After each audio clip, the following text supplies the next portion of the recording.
بسم الله الرحمن الرحيم. أعزائي المشاهدين، أرحب بكم مرة أخرى في هذا الفيديو الذي سنحاول من خلاله تصحيح الامتحان الجهوي الموحد لنيل شهادة السلك الإعدادي دورة يونيو 2025، والخاص كذلك بجهات قلميم وادنون. في البداية غادي نحاولوا نطلعوا على النموذج ونشوفوا الوضعيات الاختبارية، يعني طبيعة الوضعيات الاختبارية اللي فيه. كنشوفوا هنا وضعية الاشتغال بالوثائق كانت على مستوى التاريخ، ثم يعني من خلال نص تاريخي ومجموعة من الأسئلة المرتبطة بهذا النص، ثم كذلك على المستوى مفاهيم الأسئلة الموضوعية كان على مستوى مادة الجغرافيا، ثم أخيرا الموضوع المقالي الذي كان على مستوى مادة التربية على المواطنة. إذن غادي نبداو بوضعية الاشتغال بالوثائق. كما كتشوفوا الوثيقة كانت عبارة عن وثيقة واحدة، عبارة عن نص تاريخي. وهكذا قامت قبائل صحراوية وسوسية بمبايعة الشيخ أحمد الهيبة نجل المرابط الصحراوي الشيخ مال عينين المتوفى بتزنيت في أكتوبر 1910 لكي يقودها نحو شمال البلاد. لكن سرعان ما تشتتت حركة الهيبة في سيدي بوعثمان في شتنبر 1912 عندما اصطدمت بالجيش النظامي الفرنسي، وكان متفوقا عدة وحرفية من دون شك. دخل الفرنسيون مراكش بينما تراجع أحمد الهيبة ومن بقي من أتباعه إلى تارودانت ثم إلى كردوس في جبال الأطلس الصغير، وهناك تابع المقاومة حتى وافته المنية سنة 1919 ليحمل لواء الجهاد بعده أخوه مربيه ربو. هذا النص مقتطف من كتاب تاريخ المغرب تركيب وتحيين لمحمد القبلي، منشورات المعهد الملكي للبحث في تاريخ المغرب. إذن غادي نباشروا الأسئلة. المطلوب هنا أولا حدد نوعية الوثيقة ومصدرها. حدد نوعية الوثيقة ومصدرها. وبطبيعة الحال نوعية هذه الوثيقة راه واضحة جدا، هي عبارة عن نص تاريخي. نص تاريخي. الوثيقة عبارة عن نص تاريخي. ثم مصدر الوثيقة. مصدر الوثيقة راه كيكون هنا واحد العدد ديال التلاميذ. هذه القضية كيغفلوا عليها. مصدر الوثيقة راه كيكون مكتوب في الوثيقة أسفله. ها هو كيكون مكتوب واحد الخط أصغر من المتن ديال النص، وبالتالي راه كيكون غير هنا راه واحد السؤال اللي هو معطي لك، خصك غير تكتب هذا الشيء. وهنا غادي نكتبوا مصدر الوثيقة هي مقتطف، لأن هنا الحيز هنا لا يسمح بكتابة هذه بهذا المرجع كاملا، وبالتالي غادي نديرو مقتطف من كتاب تاريخ المغرب تركيب وتحيين لمحمد القبلي. نديرو 3 النقاط. يعني هنا هذا هو مصدر الوثيقة. ثم ننتقل إلى السؤال الثاني. ضع الوثائق في إطارها الزمني والمكاني. في إطارها الزمني والمكاني. غادي نرجعوا للوثيقة. يعني هنا ما يتحدث عن الزمن في الوثيقة غادي نجيو هنا غادي نلقاو سنة 1910، ثم هنا سنة 1919. يعني هنا نتحدث، ثم هنا 1912 1919، وبالتالي كنهضروا على هذا الزمن اللي هو ما بين 1910 و 1919. يعني إما نديروا الزمن على أنه صريح ونديروا ما بين 1910 حتى 1919، ولا نديروه بشكل ضمني، مثلا نقولوا أنه في القرن العشرين أو في بدايات القرن العشرين. وبالتالي هنا في الإطار الزمني بدايات، لأن هنا كنهضروا حتى 1919 يعني بدايات القرن العشرين. بدايات القرن العشرين الميلادي. ثم الإطار المكاني. بطبيعة الحال هذه الوثيقة راه كتهضر على المغرب، يعني تتحدث عن المغرب، وبالتالي الإطار المكاني للوثيقة هو المغرب. ثم ننتقل إلى السؤال الثاني. السؤال رقم 3. استخرج من الوثيقة خصائص المقاومة المسلحة وفق الجدول الآتي. وبالتالي هذا الجدول فيه القبائل المقاومة، ثم زعيم المقاومة، ثم أهم المعارك، ثم النتائج ديال هذه المعارك. وبطبيعة الحال بالنسبة للنص راه كيهضر على، إلا جينا للقبائل غادي نرجعوا للنص ديالنا. وهكذا قامت قبائل صحراوية وسوسية، وبالتالي هنا كنهضروا على القبائل الصحراوية والسوسية. وغادي نجيو هنا وغادي نكتبوا القبائل الصحراوية والسوسية، قبائل الصحراوية والسوسية. ثم غادي نهضروا على زعيم المقاومة بمبايعة الشيخ أحمد الهيبة، نجل المرابط الصحراوي الشيخ ماء العينين المتوفى إلى غير ذلك، لكي يقودها نحو شمال البلاد، لكن سرعان ما تشتت حركة الهيبة في سيدي بوعثمان في شتنبر 1912 عندما اصطدمت بالجيش، وكان متفوقا عدة وحرفية من دون شك إلى غير ذلك. يعني هنا الشخصية اللي هي موضوع أو زعيم المقاومة هنا هو أحمد الهيبة. أحمد الهيبة. ثم اسم المعركة، غادي نرجعوا للنص. اسم المعركة قدس شمال البلاد لكن سرعان تشتت حركة الهيبة في سيدي بوعثمان. يعني هنا نتحدث عن معركة سيدي بوعثمان، أهم المعارك، معركة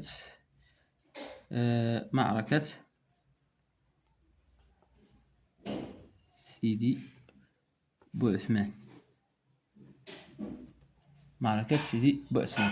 ثم النتائج بطبيعة الحال غادي نجيو من هنا. عندما اصطدمت بالجيش سرعان ما تشتتت حركة أحمد الهيبة، يعني هنا التشتت ديال الحركة عندما اصطدمت بالجيش النظامي الفرنسي، وكان متفوق الفرنسي بينما تراجع أحمد الهيبة ومن بقي من أتباعه إلى تلودان ثم إلى كرداس من جبال الأطلس، وهناك تبع المقاومة حتى وفاته المانية. يعني هنا الانهزام ديال حركة المقاومة أمام الفرنسيين، انهزام حركة المقاومة أمام الفرنسيين، انهزام حركة المقاومة أمام الفرنسيين. يعني هنا نكون قد أجبنا على السؤال رقم 3. ثم ننتقل إلى سؤال آخر. استخرج من الوثيقة العوامل المفسرة لهزيمة المقاومة المسلحة. استخرج، سؤال رقم 4، استخرج من الوثيقة العوامل المفسرة لهزيمة المقاومة المسلحة. يعني غادي نرجعوا هنا سميتو لكي يقودها نحو شمال مرابط الشيخ معاني يقودها نحو شمال، ولكن سرعان ما تشتتت حركة الهيبة في سيدي بوعثمان في شتنبر 1912 عندما اصطدمت بالجيش النظامي الفرنسي، وكان متفوقا عدة وحرفية من دون شك. يعني هنا السبب هو أن التفوق ديال الجيش الفرنسي من حيث العدة ومن حيث يعني الحرفية، وبالتالي غادي نكتبوه بهذا الشكل. يعني كان السبب هو كان العامل المفسر لهزيمة المقاومة المسلحة لأحمد الهيبة هو تفوق الجيش الفرنسي، تفوق الجيش الفرنسي من حيث العدة والحرفية.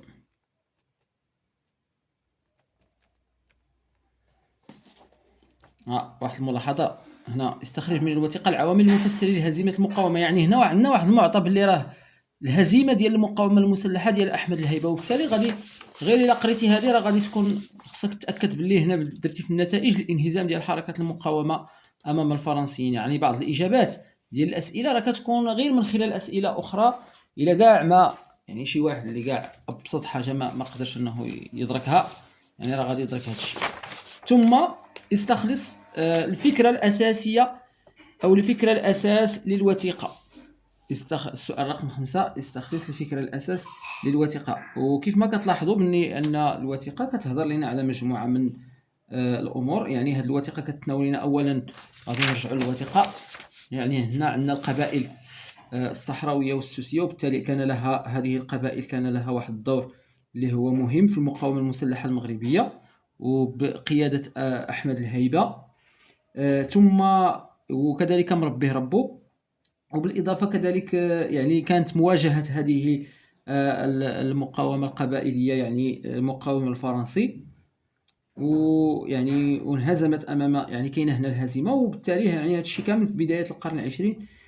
ثم يعني كانت هناك مجموعة من الأسباب. يعني غادي الفكرة الأساسية اللي كتهضر عليها هذه الوثيقة وغنكتبوها بهذا الشكل مثلا. تتناول الوثيقة تتناول الوثيقة دور قبائل الصحراء وسوس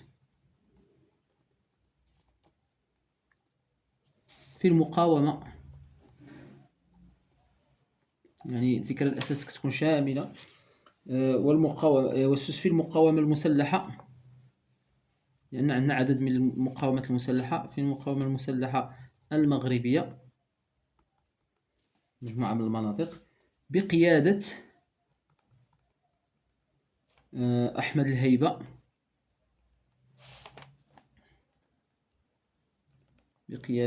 الهيبة، وكذلك ومربيه ربو.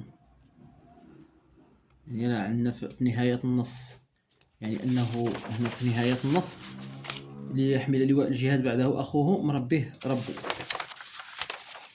ومربيه ربو يعني ضد الاحتلال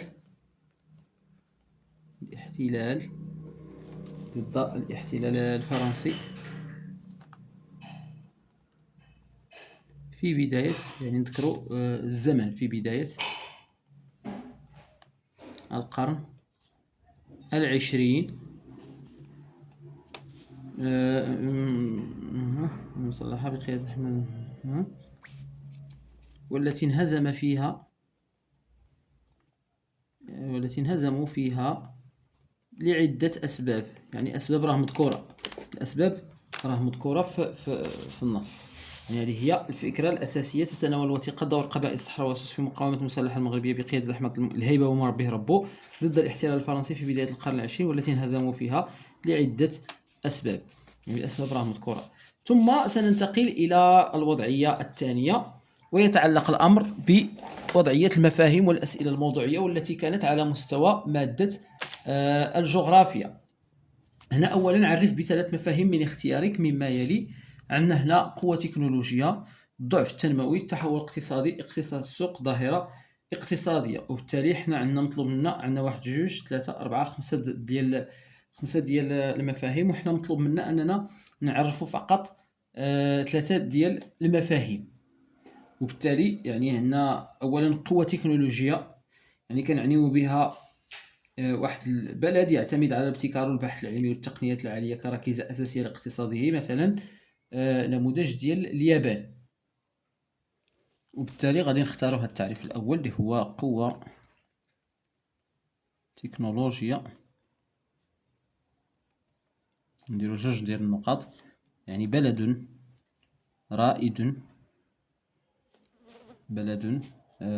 رائد في الصناعات العالية التكنولوجيا،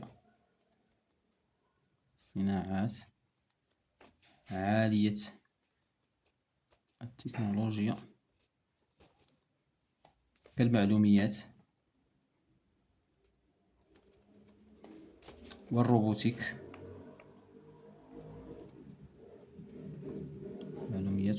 بفعل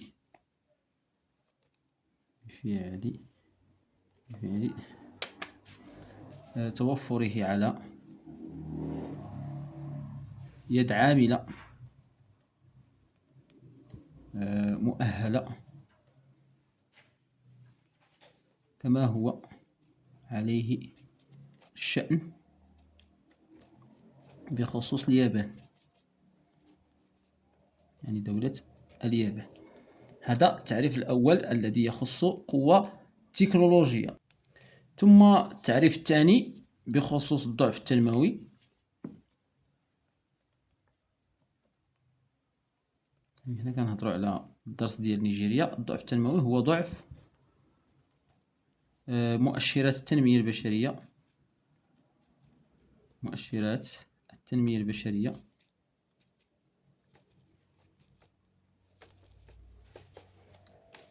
في بلد معين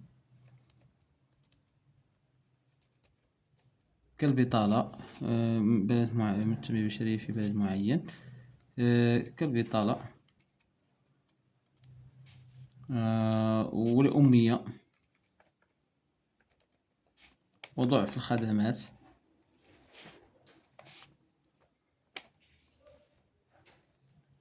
الخدمات يعني الصحية كنموذج نيجيريا بطبيعة الحال. ثم التعريف الثالث. بالنسبة للتعريف الثالث عندنا التحول الاقتصادي. التحول الاقتصادي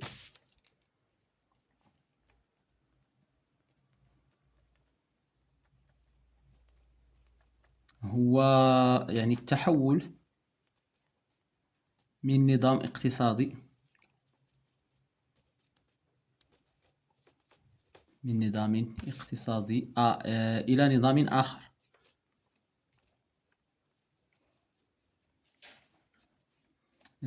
آخر. نموذج روسيا الاتحادية.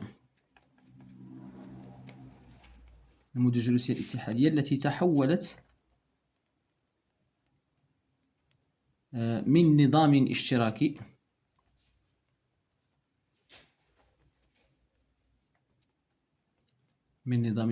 إلى نظام رأسمالي ليبرالي.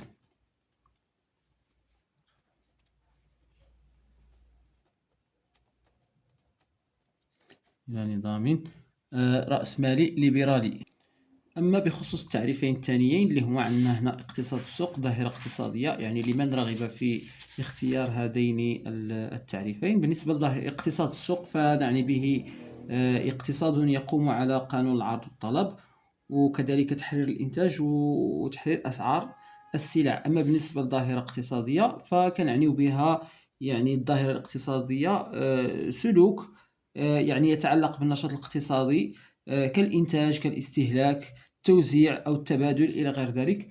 يعني كما قلنا التوزيع ديال التبادل ديال السلع والخدمات إلى غير ذلك. يعني هنا بخصوص التعريفين الثاني، يعني اقتصاد السوق كما قلنا اقتصاد يقوم على قانون العرض والطلب وتحرير الإنتاج وأسعار السلع. بالنسبة للظاهرة الاقتصادية هي سلوك يتعلق بالنشاط الاقتصادي للمجتمع كالإنتاج، كالاستهلاك، التوزيع، تبادل يعني تبادل السلع والخدمات. ثم ننتقل إلى السؤال الثاني بخصوص الأسئلة الموضوعية. ضع علامة في المكان المناسب. صحيح أم خطأ؟ بالنسبة للعبارة الأولى كتقول لنا تعاني الولايات المتحدة الأمريكية من عجز في ميزانها التجاري. يعني هنا غادي نذكروا يعني المكتسبات السابقة، وهنا غادي نلقاو بأن الولايات المتحدة الأمريكية يعني فعلا أنها تعاني من عجز في ميزانها التجاري. يعني من بين المشاكل التي تعاني منها الولايات المتحدة الأمريكية العجز في الميزان التجاري، وبالتالي يعني الواردات ديال الولايات المتحدة الأمريكية أكثر من صادراتها. ثم السؤال الثاني، تحول الاقتصاد الروسي من اقتصاد السوق إلى النظام الاشتراكي. وهنا بطبيعة الحال الجواب خطأ، لأن العكس هو الذي وقع. ثم السؤال أو العبارة الأخرى، من أسباب الضعف التنموي بنيجيريا ارتفاع حجم الديون الخارجية. وهنا الإجابة صحيحة بطبيعة الحال، يعني الإجابة صحيحة. ثم ننتقل إلى سؤال آخر اللي هو السؤال رقم 3. نفس الشيء، يعني وضع يعني صنف العبارات الواردة في الجدول حسب خطوات النهج الجغرافي. يعني هنا غادي نخدموا الجانب اللي هو منهجي. هنا راه عندنا خطوات ديال النهج الجغرافي: الوصف والتفسير والتعميم. يعني هنا غادي نصنفوا هذه العبارة إلى ما هو وصف وما هو تفسير وما هو تعميم. بالنسبة للعبارة الأولى، تحتل الولايات المتحدة الأمريكية مراتب متقدمة عالميا في الإنتاج الفلاحي. وبالتالي هنا ما كنفسروش وما كنعمموش، وإنما هنا نقوم بوصف هذه الظاهرة الجغرافية ديال الولايات المتحدة الأمريكية على أنها تحتل مراتب متقدمة عالميا في الإنتاج الفلاحي. يعني هنا يتعلق الأمر بالوصف بطبيعة الحال. ثم العبارة الثانية، تحقق روسيا فائضا في ميزانها التجاري. يعني هنا كانوا وصفوا كذلك الفائض التجاري ديال الفائض ديال الميزان التجاري ديال روسيا. يعني هنا ما كنفسروش وما كنعمموش، وبالتالي هنا يعني كذلك عندنا تفسير. ثم العبارة رقم 3: يرتبط تنوع الإنتاج الزراعي بتنوع المناخ. يعني هنا يرتبط تنوع الإنتاج الزراعي بتنوع المناخ. هنا ما كنديروش الوصف وما كنديروش التفسير، يعني لا نفسر، وبالتالي هنا هذه تعتبر قاعدة في التعميم. يعني أن تنوع الإنتاج الزراعي دائما يرتبط بتنوع المناخ، وبالتالي هنا يتعلق الأمر بالتعميم. ثم عبارة أخرى: يساهم البحث العلمي والتقني في قوة اليابان التكنولوجيا. يعني هنا شنو درنا؟ فسرنا يعني أن البحث العلمي والتقني في أن قوة اليابان تكنولوجيا مرتبطة، أو أنه ما جعل اليابان تعتبر قوة تكنولوجية يعني ذلك يفسره البحث العلمي والتقني في اليابان، وبالتالي هنا عندنا تفسير. ثم كذلك عبارة أخرى: تحتل نيجيريا مرتبة متأخرة في مؤشر التنمية البشرية. كذلك هنا راه كنقوموا بالوصف، يعني كنوصفوا ما كنفسروش وما كنديروش التعميم. يرجع الضعف التنموي في نيجيريا إلى تفشي الفساد وغياب الديمقراطية. نفس الشيء هنا، يعني إلى ماذا يرجع الضعف التنموي في نيجيريا؟ السبب نفسر ذلك بتفشي الفساد وغياب الديمقراطية بطبيعة الحال. وهنا يتعلق الأمر بالتفسير، يعني التفسير يعني كعملية فكرية من عمليات النهج الجغرافي. ثم بعد ذلك ننتقل إلى الوضعية الأخيرة في هذا الامتحان، ويتعلق الأمر بالموضوع المقالي والذي كان على مستوى مادة التربية على المواطنة.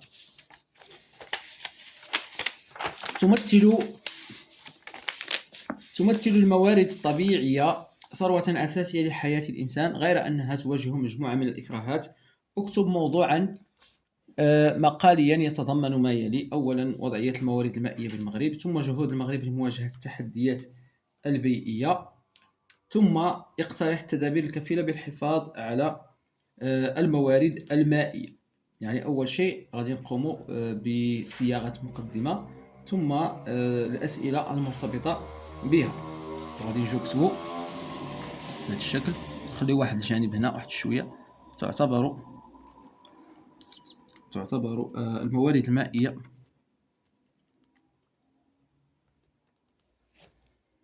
ثروة حيوية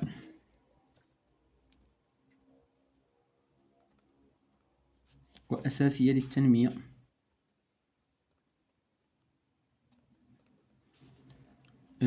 فصيلة، إلا أن المغرب يواجه تحديات كبيرة. غادي نرجعوا للسطر، غادي نكتبو هنا عاوتاني، ما غاديش نكتبو بنفس المستوى باش تبان على أن مقدمة واحد الفقرة يعني بوحدها. تحديات كبيرة تهدد أمنه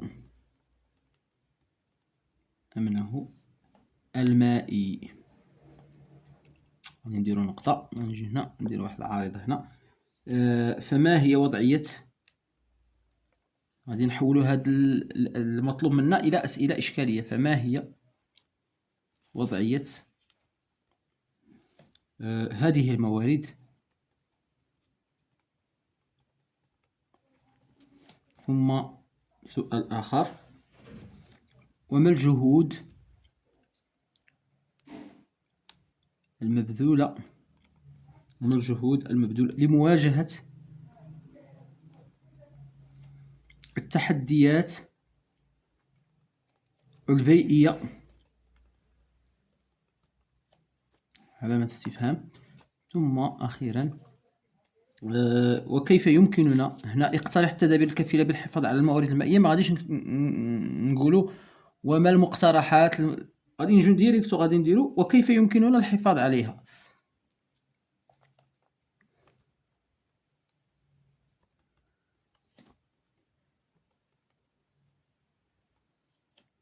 الحفاظ على هذه الموارد المائية.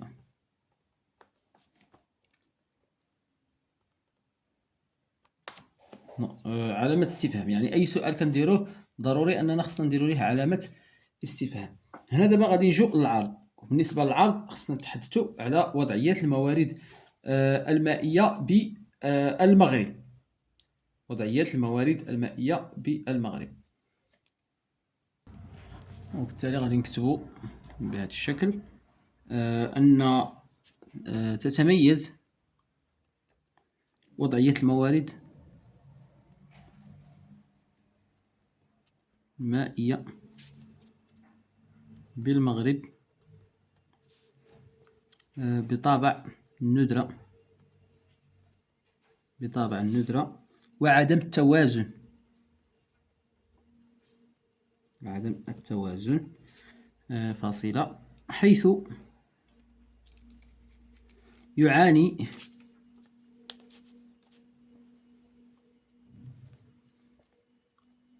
المغرب من توالي سنوات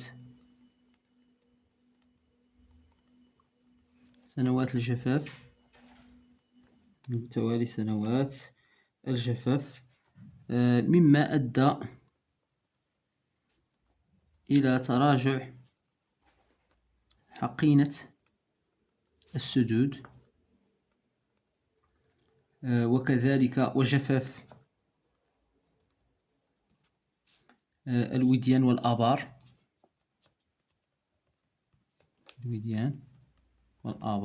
جفاف الوديان والآبار، بالإضافة فاصلة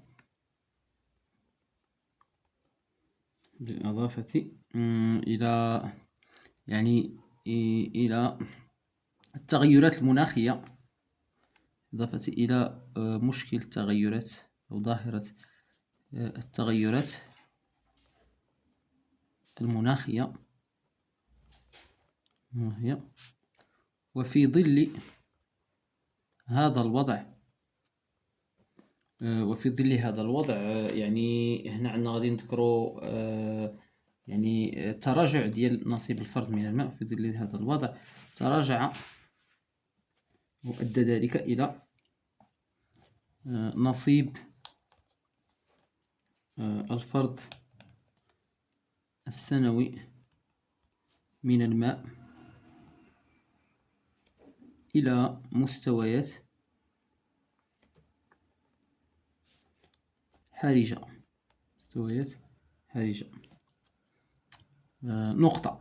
يعني هنا غادي نكونوا تكلمنا على الوضعية ديال المغرب على مستوى الموارد المائية، ثم بعد ذلك ننتقل إلى جهود المغرب لمواجهة التحديات البيئية. غادي نجو وغادي نخلو كذلك واحد شوية باش تبان هذه الفقرة بوحدها. ولمواجهة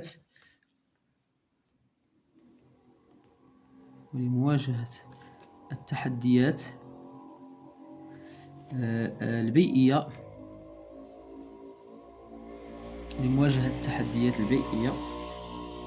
بذل المغرب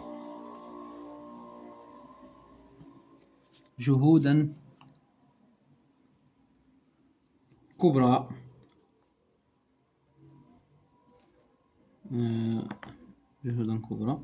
منها على سبيل المثال مثلا توقيع المغرب على اتفاقية المعاهدة الدولية، توقيع المغرب على الاتفاقيات والمعاهدات الدولية التي تهم قضايا البيئة.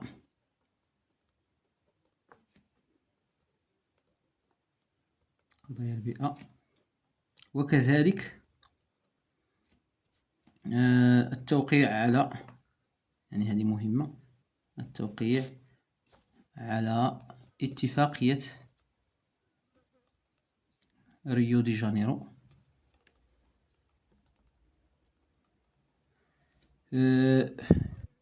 زيد على ذلك، أو يعني فاصلة بالإضافة، زيد على ذلك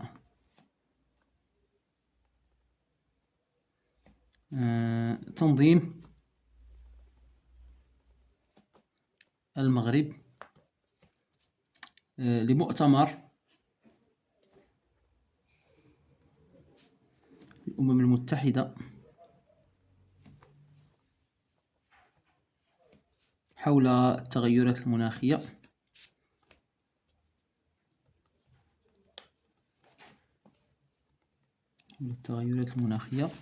بمراكش، يعني بين قوسين كوب كوب 22 لا 2022 كوب 22 يعني كوب 22. ثم الفقرة الأخيرة اللي غادي نهضروا فيها على التدابير الكفيلة بالحفاظ على الموارد المائية. يعني هنا من الاقتراح ديال المترشح بطبيعة الحال وكمقترحات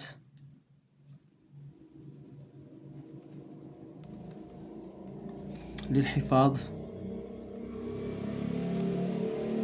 على هذه الثروة المائية، يجب مثلا تعميم تقنيات السقي بالتنقيط، يعني الري الموضعي في الفلاحة، باعتبارها يعني الفلاحة باعتبارها المستهلك الأول والأكبر للماء. فاصلة. والقيام بحملات مثلا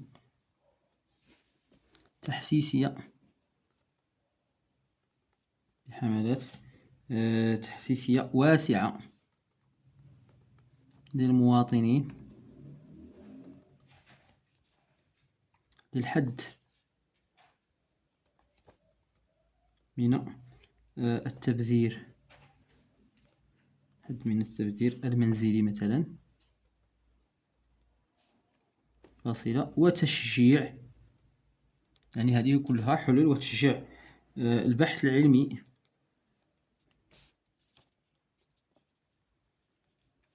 في مجال تدوير المياه.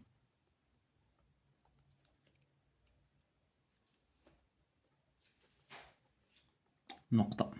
يعني هنا غادي نشوفوا على أننا درنا 3 ديال الفقرات. الفقرة الأولى هضرنا فيها على وضعية الموارد المائية، هي هضرنا فيها تقريبا على مستوى يعني درنا 4 ديال الأسطر. الفقرة الثانية جهود المغرب لمواجهة التحديات البيئية، نفس الشيء درنا واحد 4 ديال الأسطر. نفس الشيء يمكن يعني اقتراحات للحفاظ على هذه الموارد المائية، كذلك درنا واحد 4 ديال الأسطر. وغادي نديرو كذلك الخاتمة، غادي نجيو للخاتمة. مثلا إن حماية الموارد المائية مسؤولية مشتركة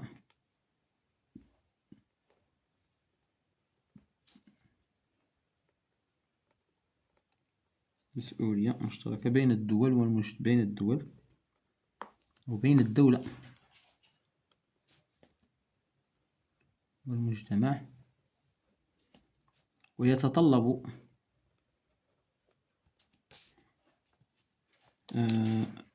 الأمر وعيا جماعيا. المهم ندير واحد الخلاصة فقط، يعني جماعيا لضمان حق الأجيال القادمة في هذه المادة الحيوية. يعني ندخل في إطار التنمية المستدامة في هذه المادة الحيوية. يعني هنا غادي نكون درت الموضوع المقالي ديالي كما كتلاحظوا. يعني هنا التصميم راه باين، يعني درنا مقدمة ثم الإشكالية. بالنسبة للمقدمة والإشكالية ديالها راه عليها نقطة. ثم بالنسبة للموضوع بصفة عامة يعني راه كيختلف حسب الفقرات. يعني الجانب المعرفي كتكون فيه 4 ديال النقط. ثم كاين واحد الجانب آخر اللي هو الجانب ديال الخاتمة كتكون عليها 0.5 نقطة. ثم يعني الجانب ديال شكل التقديم، ويعني الجانب الشكلي كذلك عليه نقطة. يعني إلى هنا نكون قد انتهينا من تصحيح هذا الامتحان، وإلى امتحان آخر، وأستودعكم الله.